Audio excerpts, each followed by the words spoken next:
Bonjour à tous, bienvenue pour cette nouvelle vidéo. Nous sommes en décembre 2023, déjà l'année 2023 s'achève. Je ferai une vidéo bientôt sur l'année 2024, comme tous les ans, j'ai envie de dire, pour vous parler un petit peu de mon ressenti sur l'année à venir. Aujourd'hui, je voudrais revenir sur quelques croyances, les regrouper un peu, pour voir leurs conséquences, donc faire quelque chose d'un peu global, sans rentrer forcément dans les détails. La première croyance dont je voudrais vous parler, c'est la croyance qui dit globalement, si on ne s'occupe pas de moi, c'est que je n'ai pas de valeur. Elle se dit aussi, c'est que je ne le mérite pas. Mais l'idée derrière le mérite, c'est la valeur. Donc, c'est pour ça que je l'exprimais comme ça. Vous avez son inversion qui est « je ne mérite pas qu'on s'occupe de moi », qui est l'idée donc, si vous croyez que vous n'avez pas de valeur, vous croyez donc que vous ne méritez pas que les gens s'occupent de vous. Je vais m'intéresser à celle qui est dans l'autre sens. Si les gens ne s'occupent pas de moi, ça veut dire que je n'ai pas de valeur. Et je vais vous parler ensuite dans un deuxième temps de la même idée, c'est si les gens ne s'intéressent pas à moi, je n'ai pas de valeur.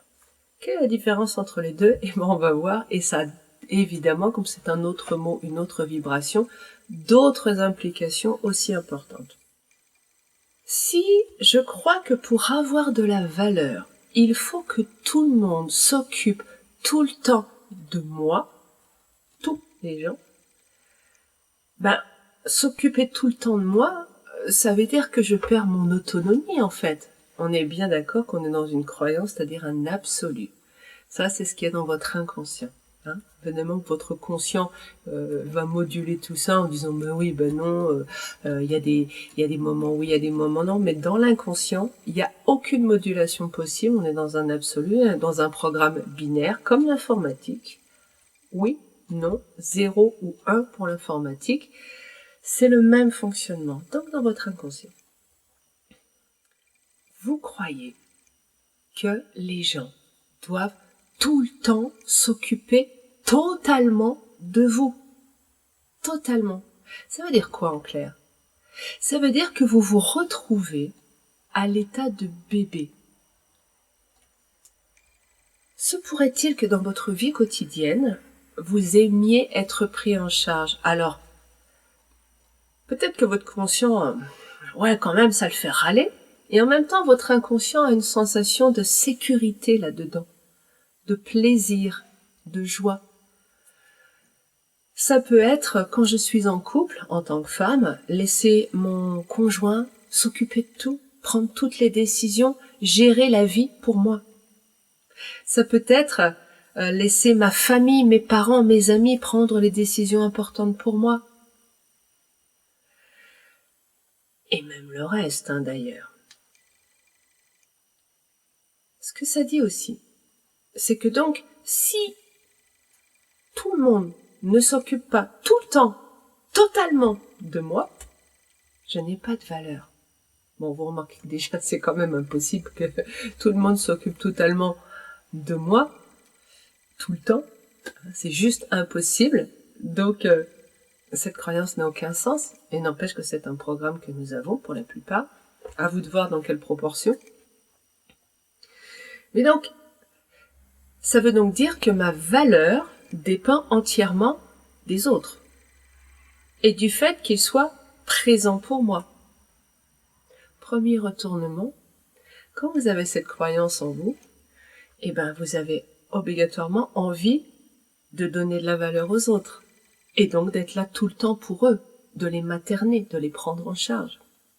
Dit autrement, se pourrait-il que vous ayez dans votre façon de fonctionner un besoin de prendre les autres en charge, d'être là pour eux, qui est en fait juste la répercussion probable de ce programme à l'intérieur de vous, mais que vous n'aviez peut-être pas vu pour vous-même.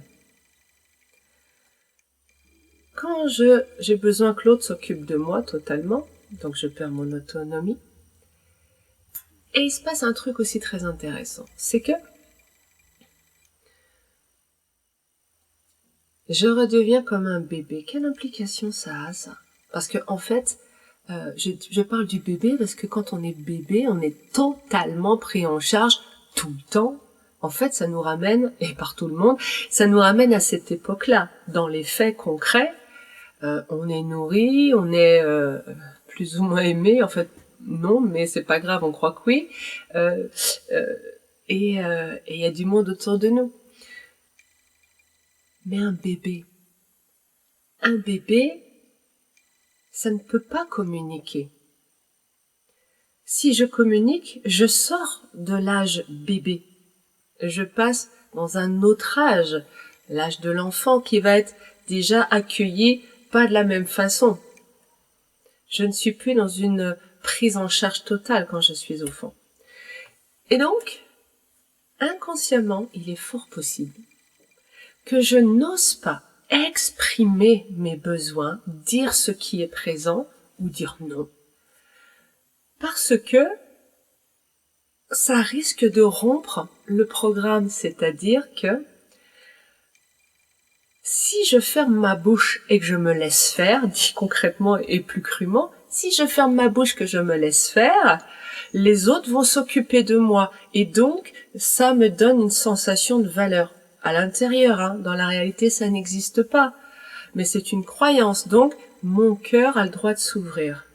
Mais si je commence à ouvrir ma bouche, hop, forcément c'est soit A, soit B, soit je suis un bébé, on s'occupe de moi, soit je suis plus un bébé et l'équation est rompue, on ne s'occupe plus de moi. Je vous rappelle, comme d'habitude, qu'il n'y a que 2 cases. Le bien, le mal, le vrai, le faux. Donc, le cas B va être forcément l'opposé de ce qui s'est passé ici dans le cas A. On s'occupe de moi, je suis un bébé, je suis plus un bébé, on s'occupe plus de moi. C'est une équation mathématique, puisque c'est un programme. Ok. Ça veut dire quoi? Ça veut dire que je vais fermer ma bouche. Comment pourrais-je prendre le risque de perdre ma valeur et d'arrêter de m'aimer? Nous faisons toujours ce qui est le mieux pour nous. Donc, je vais préférer me taire et laisser les autres avoir du pouvoir sur moi, parce que j'appelle ça s'occuper de moi. Et je vais donc être quelqu'un qui n'ose pas prendre sa place, évidemment, parce que si je prends ma place, j'arrête de m'aimer. Il y aurait beaucoup de choses à dire sur cette croyance, sur les retournements, etc. Mais je vais m'arrêter là-dessus parce qu'elle est déjà intéressante en soi et je voudrais passer à sa petite sœur.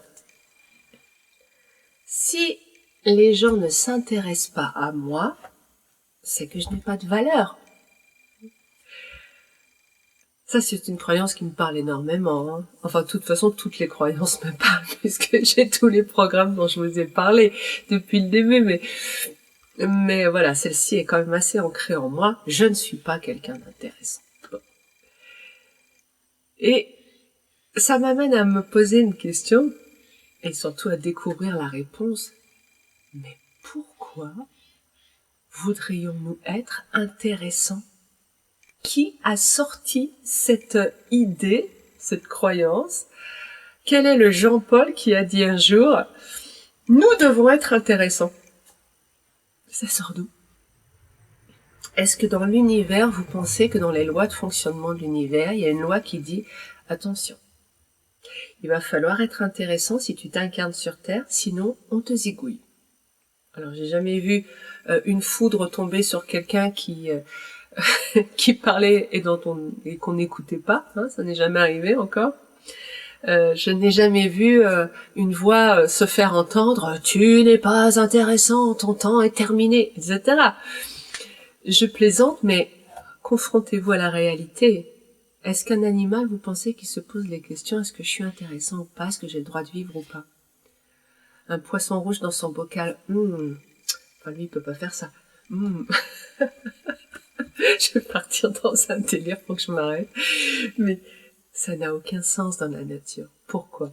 Parce que qu'est-ce que c'est que le concept être intéressant? C'est quoi être intéressant?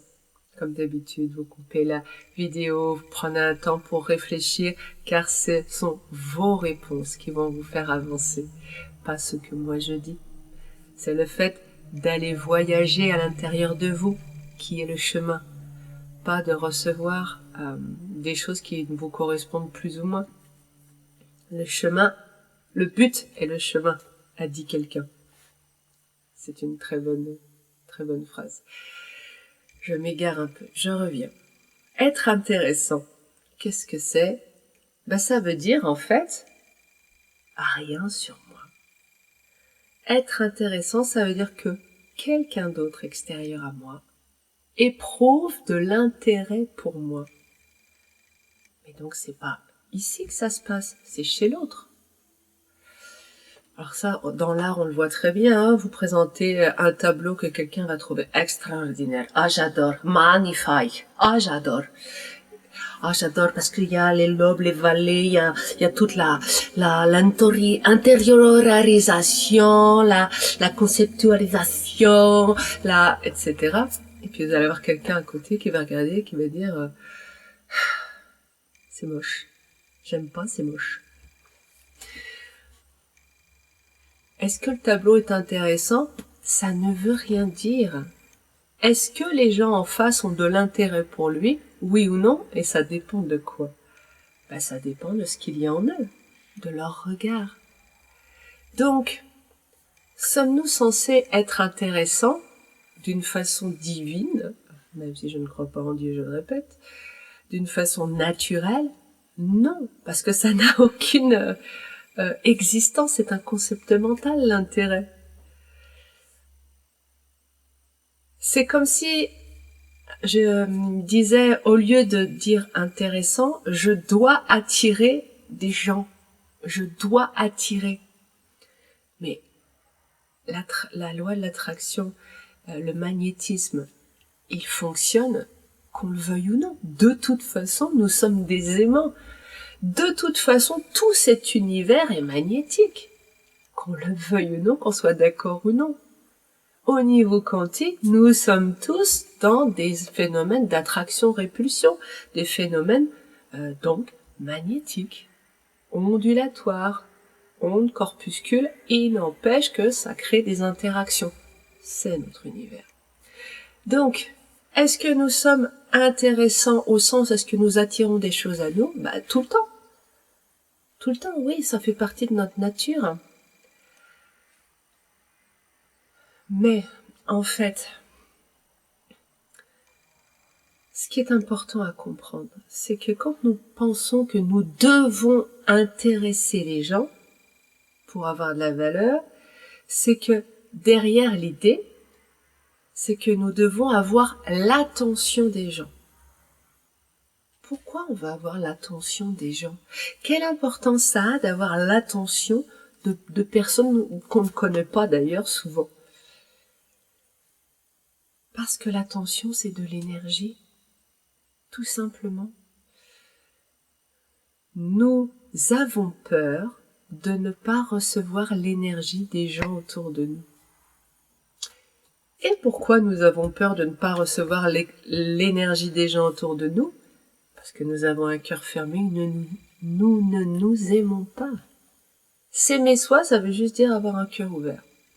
Quand mon chakra du cœur est ouvert, l'énergie d'amour inconditionnel de ma source remplit mon cœur et je suis lumineuse et tout va bien. Quand mon cœur est fermé, j'ai besoin d'énergie, de quelque niveau vibratoire qu'elle soit. Donc, je vais me tourner vers une autre source, c'est le cas de le dire, d'approvisionnement et je vais prendre l'énergie des gens ou en tout cas leur demander de m'en donner. Réclamer de l'attention, c'est donc réclamer que l'énergie des autres arrive parce que comme nous ne savons pas nous protéger, comme nos croyances nous amènent à créer un canal des uns vers les autres, il y a automatiquement échange d'énergie entre deux personnes, sauf si elle est éveillée, plus ou moins, mais qu'elle sait surtout se protéger, rester centrée, ne pas ouvrir ce canal. Dans ce cas-là, il n'y a pas échange d'énergie, il y a échange d'informations, mais pas d'énergie. Et surtout, pas échange des négativités. Et ça, c'est l'énorme problème dans le fait d'échanger de l'énergie, ou plutôt d'ouvrir ce canal. L'énergie en soi, c'est pas un mal, mais quand c'est pas une ouverture adaptée à ce qui peut venir, c'est-à-dire quand c'est pas équilibré dans le donner et le recevoir, la négativité va rentrer. Et même, je dois dire qu'elle rentre assez systématiquement, quoi qu'il en soit. Donc, devons-nous être intéressants? C'est dire, devons-nous pomper les autres? Est-ce qu'on est prévu pour fonctionner comme ça? Non, absolument pas. Nous sommes prévus pour être des êtres autonomes. Donc, nous n'avons surtout pas à être intéressants. D'où sort ce concept de quelqu'un qui a envie de pomper quelqu'un d'autre? Tu dois m'intéresser. Dit autrement, tu dois ouvrir un canal pour que je puisse te pomper, et à ce moment-là, une fois que je t'aurai pompé, tu auras le droit d'ouvrir ton cœur et de recevoir de l'amour de ta source. Tu te sentiras bien, tu croiras que c'est mon intérêt qui t'a fait te sentir bien, mais pas du tout. De même que quelqu'un qui vous aime, ce n'est pas ça qui vous fait vous sentir bien.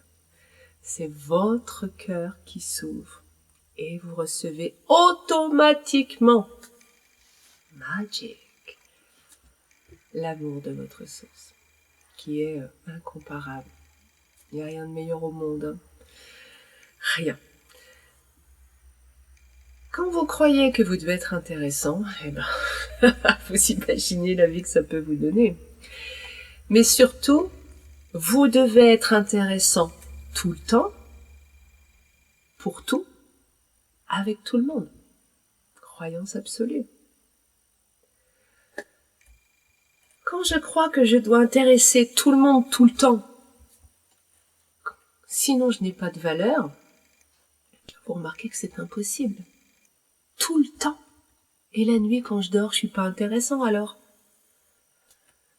Ça veut dire que, pourquoi croyez-vous que nous sommes dans une société à l'heure actuelle où on se fait des selfies, on s'envoie, on est dans les réseaux sociaux, regarde, je mange, ah, mon Dieu, c'est merveilleux, tu manges quoi? Parce que je récupère de l'attention d'une façon un peu différente, mais cette attention me dit, tu as de la valeur. Nous ne recherchons à l'heure actuelle dans cette société encore et toujours que le droit de nous aimer. Cela passe maintenant par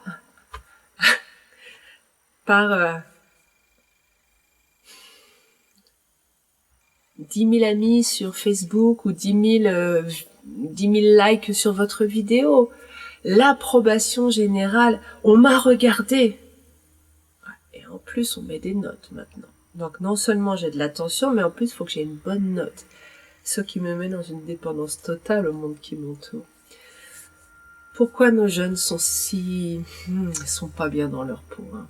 Je dois dire, ils sont malheureux, stressés. Je vois des enfants de 10, 11, 12 ans qui n'arrivent pas à respirer calmement, qui ont déjà des battements cardiaques en repos, qui sont sur 1 minute, qui sont déjà à 90, 100. On est déjà dans un stress constant. Pourquoi? Parce qu'ils ont peur. Ils ont peur de ne pas avoir le droit de s'aimer. C'est après ça que nous courons. Jusqu'au moment où nous comprenons que nous n'avons pas besoin d'avoir ce droit. Nous sommes déjà équipés pour cela et avec tous les visas qui ont été signés, mais par la vie. Nous n'avons pas besoin d'une... C'est comme si le matin vous vous leviez et que vous alliez devant la grille de votre maison et que vous croisiez quelqu'un et que vous lui demandiez « J'ai le droit de vivre aujourd'hui ?» Ouais, tu peux. « Oh mon Dieu, c'est bon. » Mais bon, j'ai demandé qu'à une personne, je suis pas sûre, je redemande, j'attends que quelqu'un passe. C'est la même hystérie, hein, la même folie. Oui, vous avez le droit de vivre, la preuve, vous vivez. Pourquoi voulez-vous demander l'autorisation à quelqu'un? Alors ça, votre conscient va dire ok, mais votre inconscient, il est dans ces programmes-là. Je termine. Donc voilà 2 croyances aujourd'hui qui vous amènent à donc devenir totalement dépendant aux autres, vous empêcher de vous exprimer, d'être, de prendre votre place, qui vous font vivre dans la peur et dans la réalité comme ils ne sont pas possibles à réaliser ces programmes, vous empêchent de vous aimer et vous rendent malheureux. Voyez-vous une seule raison paisible de continuer à fonctionner comme ça, à croire à ça? Si oui, faites le travail. Alors, je vais vous laisser maintenant systématiquement les coordonnées du site de Byron Katie et du travail en français. Encore un peu de crème. Hein. Pour que vous puissiez faire ce travail de déconditionnement mental sur lequel je passe très très vite. Puisque, comme vous l'avez vu, quand j'ai commencé à faire des choses qui s'approchaient d'un coaching, ça prend au moins 1 heure. Au moins. Parce que c'est pas un vrai coaching. Donc, prenez le temps. Faites ce qu'il y a à faire pour vous libérer. Je vais m'arrêter là-dessus. Je vais enchaîner sur une autre croyance, je pense. Et je vous souhaite une très belle semaine. Et je vous dis à bientôt.